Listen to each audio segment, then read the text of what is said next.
My thing is this. No, he's not a Pete Rose. He didn't gamble on football. He didn't play in the sport. He didn't really have a lot of control. This was one of his underlings. And you do punish a team. Yeah, I mean, I'm talking about when he was at, the other teams. He's coaching now. Washington and New Orleans and Buffalo, right. Yeah, he was an underling. Buffalo, he was a head coach. I'm talking about the other places, son. Other places. He was the underling to Sean Payton. Do you really go after Sean Payton in that scenario? I think you do, actually. You go after him to an extent where I think you do. You say, Sean, you hurt the team more when you find them and you take away players. All right, well, let me put it to you like this. Because I guess the comment that Carlton just made just kind of made me think about something completely different. If you work in a business, any business, and the people that work for you start not performing, guess what happens? Fired. You get fired. Right. So relating that to Sean Payton, Greg Williams worked for you. Greg Williams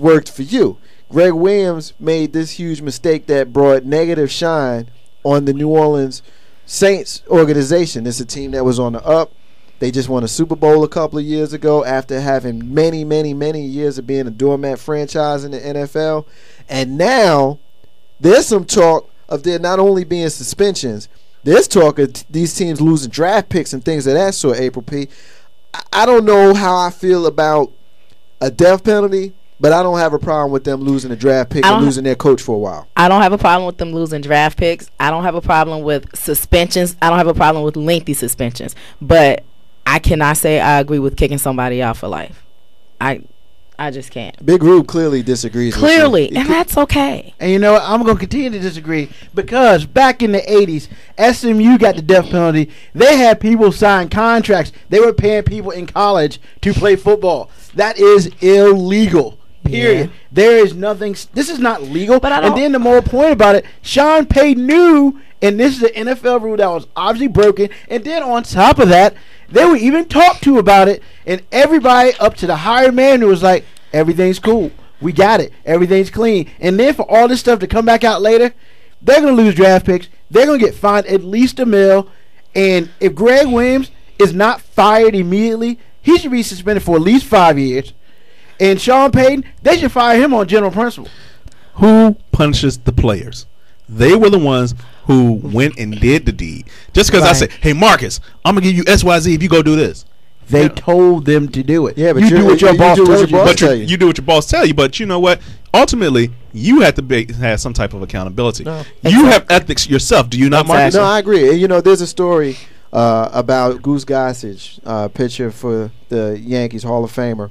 And in a spring training game in the late 70s, in the mid-70s, Hall of Fame pitcher Goose Gossage was told by Billy Martin to throw at the head of an opposing player in a spring training game, and Goose refused to do it. He refused to do it, and his relationship with Billy was never the same after that. But that's a situation, as Carlton was alluding to, where the player took a stand and said, you know what, this isn't right, and I'm not going to do it just because I'm coached to do it. As you can see, my opinion on this, I'm mixed. I'm real mixed, because on one side, I'm like, yo, this football. You know what I mean? Like, just because you throw an extra $2,500 at me, is it really that serious? But then on the other side, you throwing an extra $2,500 at me. You know what I mean? It really is that serious. So it's a tough situation for me, because you run the risk of someone getting amped up to the point where you are trying to maim somebody. And like Big Roof says, I agree with him, and it's like, it hurts me to agree with him. I hate agreeing with this dude. But in this instance, you have a rule that you knew about. Not only did you know about this rule, but you have been warned, and you still broke this rule. And, you know, when you got knowledge of something and you still go in the other direction, the consequences really should be a little bit more severe. If you want to get in on this one, 804-726-3430, 804-726-3430. I'm just simply saying that if you do the crime, you do the time. I think it's unfair for, basically, people got to pay. You snitch, that's the only reason why anybody's even talking about anybody's getting paid. Gonna pay anything, because somebody snitched. And well, this is what happens when you don't keep this in-house. Because I can't remember what football player said it. I honestly think it was Rodney Harrison. He was just like, who's talking about this? Right. Nobody should be talking about this. But the only reason we're talking about it because somebody got tired and somebody, just like in SMU, they didn't want to pay this dude. Fine. I went on the news and said we get paid and we even sign contracts. The governor of Texas was in on this. And they gave SMU the death penalty. Everybody in the Saints organization was in on it. Everybody knew after they told the NFL, nah, we clean, we're going to stay clean. Baze, you just said, NFL, here's a middle finger. We're going to do what we want. And you don't do that to the NFL, period, point blank. I think my bottom line, I agree they need to be punished. I disagree on the severity. I don't think in the end you're going to cut it out completely because it's been ingrained in NFL culture for so long. You can cut it out from the coaches, but there's always, I think, going to be that player, hey, I'm going to go down here and knock this dude out.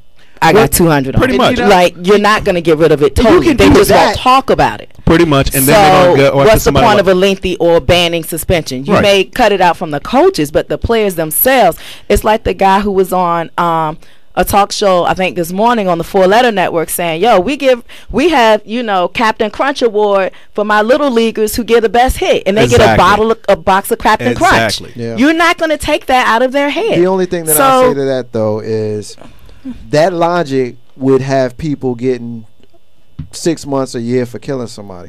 Just because it's something that everybody's already doing doesn't mean that you don't punish it severely. So I disagree that we shouldn't get on them hard, but I don't necessarily agree with a lifetime ban. I understand, Big Rube. I do. I understand where you're coming from. I understand the whole SMU thing. But at the same time, and I understand how they were punished and how they were warned and all of that stuff. But it's just you will absolutely kill a franchise for life if you start taking away the entire amount of draft picks that they may get. I don't have a problem firing the coach. And if another team, knowing what they know, decides that they want to hire him, that's a them problem. If Sean Payton gets the boot because of this, which I think he should. Yeah, I do think he should. And so should Greg Williams. I think they both go. And they should be untouched. Nobody's going to touch them after this. But see, that's where I was going. That's exactly where I was going. If someone else decides that they want to have that, black cat in their organization, then that's on them. That's on them. He will get picked up. Look at Randy Moss. He's admitted weed user. Yeah, but I mean, you mentioned the whole weed thing last week. That's a different situation. Completely. But again, it's against a drug policy, right? Is that not a rule? If he gets tested and he fails, if he fails the test, he hasn't failed the test. He hasn't failed the test, but he breaks that rule. But he hasn't failed the test. He says he breaks that rule, but he hasn't failed the test. It is clear that they are not following the NFL rules. And the biggest thing is, this is a clear rule. It's not like, we just made some stuff up. No, it is clearly a rule in the NFL not to do that for money. It is a clear rule. It is written. There is no ifs, ands, or buts about it. And if you don't if the penalty does not match the crime, then you're basically saying, "Oh, I get a slap on the wrist. Oh, we can do this, but let's just keep it a little quieter." I got you, man. I think we're going to go ahead and leave it there. I mean, we had a lot of good stuff that came out of it, and we all agree to disagree without being disagreeable somewhat. But we do come from somewhat different perspectives with regards to how we feel this should be handled. So we're gonna go ahead and leave it there. When we come back, we're gonna talk a little bit about a missing child. We're gonna profile as we do every single week on Ain't No Half Steppin' with Marcus J, and then we're gonna get into the fishbowl, which is our Big Groove segment that we get into every single week. Ain't No Half Steppin', Marcus J. We'll be back in a minute. Aaron Lewis is our agent. Zakia and 4th and Broadway is our record company. Indeed. Okay, so who we rolling with then?